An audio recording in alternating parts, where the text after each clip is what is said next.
안녕하세요. 서민 입장에서 재테크 이야기하는 서민테크입니다. 원래는 주식과 부동산 주제를 비슷하게 영상을 만들려고 했는데 저도 요즘 주식을 주로 해서 주식 얘기만 영상을 올리게 되었네요. 그래서 오랜만에 부동산에 대해 말해보고자 해요.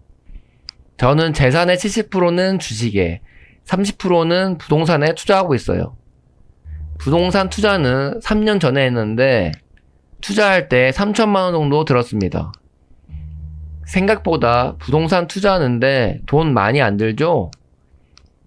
부동산 공부를 조금만 해봐도 적은 돈으로 입지 괜찮은 수도권 아파트 충분히 살 수가 있습니다. 그래서 저는 돈이 없어서 부동산 투자 못한다고 말하는 사람과 부동산 투자를 잘하기 위해 주구장창 공부만 한 사람을 이해 못하는 편입니다. 부동산 투자는 기초적인 지식만 알아도 충분해요. 그럼 어떤 걸 알아야 되냐에 대해 말해보자면 6가지 정도 되는데 첫 번째는 본인의 재무 상태를 파악하는 것이에요. 현재 본인이 가지고 있는 투자금과 앞으로 매월 가능한 저축액을 계산해야 돼요. 왜냐하면 부동산 투자할 때 대출을 해야 되는데 매달 발생하는 이자가 얼마인지 파악을 해야 얼만큼의 대출을 할지 알 수 있기 때문이죠. 두 번째는 대출에 대한 지식이에요. 부동산 투자할 때 대출을 사용하는데 주택을 담보로 대출하는 주택담보대출과 신용을 담보로 대출하는 신용대출이 있어요.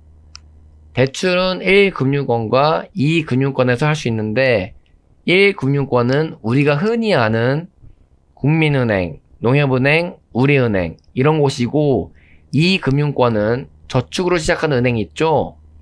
저축은행이랑 새마을금고 같은 게 2금융권이에요.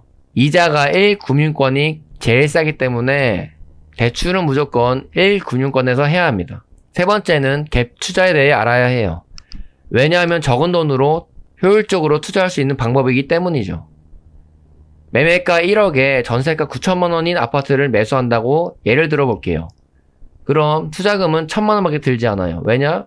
내 돈 1천만 원과 세입자가 주는 9천만 원으로 매도하는 집주인에게 주면 되기 때문이죠. 대출로 사면 되는 거 아니야? 라고 할 수 있는데 9천만 원을 대출받고 세입자를 월세 준다고 해도 월세가 이자만큼 나오지 않아서 대출을 갚기 위해 매달 현금을 써야 하게 되죠. 그러나 갭 투자는 이자 내릴 게 없기 때문에 대출로 집 사는 것보다 훨씬 더 좋은 것입니다. 네 번째는 부동산 투자 상품에 대한 특성을 알아야 돼요. 부동산은 수익형과 시세차익형 두 가지가 있습니다. 아파트 같이 시간이 지나면서 시세가 오르지만 월세 수익률이 낮은 것이 시세차익형이고 오피스텔 같이 시간이 지나도 시세가 잘 오르지 않지만 월세 수익률이 높은 것이 수익형이에요. 둘 중 뭐가 좋고 나쁘고는 없어요. 그냥 투자자가 원하는 목적에 따라 투자하시면 됩니다. 나는 시간을 투자하여 큰 돈을 불리고 싶다 하면 아파트를 투자하면 되고 큰 돈보다 따박따박 나오는 현금을 받고 싶다 하면 오피스텔에 투자하면 되는 거예요. 다섯 번째는 입지가 좋은지 분석만 잘 하시면 돼요. 입지 분석이 대단한 거 아니고 강남과 가까운지 아니면 강남까지 가는 교통이 잘 되어 있는지 역세권인지 일자리가 많은지 학군이 좋은지 알아보면 됩니다. 물론 이런 입지를 다 만족하는 부동산은 비쌀 거예요. 몇 개는 포기해야 합니다. 그래서 6번째는 네이버 부동산이나 호갱노노 사이트를 이용해 내가 가지고 있는 돈으로 최대한 입지가 좋은 부동산을 잘 검색하고 매수하면 됩니다. 좋은 입지 부동산을 매수하려고 욕심을 내어 연끌했다가 나중에 힘들어질 수도 있어요. 가장 중요한 것은 자기 분수에 맞게 장기 보유할 수 있는 부동산에 투자해야 된다는 것이죠. 지금까지 부동산 투자할 때 알아야 하는 6가지를 알아봤는데요. 별것 없죠?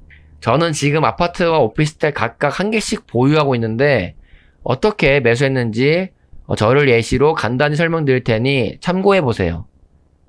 저는 제 인생 첫 부동산 투자를 서울 강동구에 있는 오피스텔을 매수했습니다. 입지가 서울 역세권이기도 하고 옆에 병원이 있어서 입지는 괜찮다고 생각했습니다. 그래서 오피스텔 가격이 1억 2천만 원이었는데 제 돈 3천만 원에 시용대출 8천만 원, 세입자 보증금 1,000만원으로 매수했었습니다. 대출 이자가 25만원 나가고 월세를 50만원 받아서 생애 첫 불로소득 25만원을 받았어요. 두 번째 부동산은 수원 아파트였습니다. 수원역 근처에는 삼성전자 일자리가 있었고 강남 접근성이 좋은 GTX-C 철도가 들어온다는 소식에 매수하게 되었어요. 그때 매매한 가격은 3억 5천만원이었고 전세가는 2억 4천이었죠.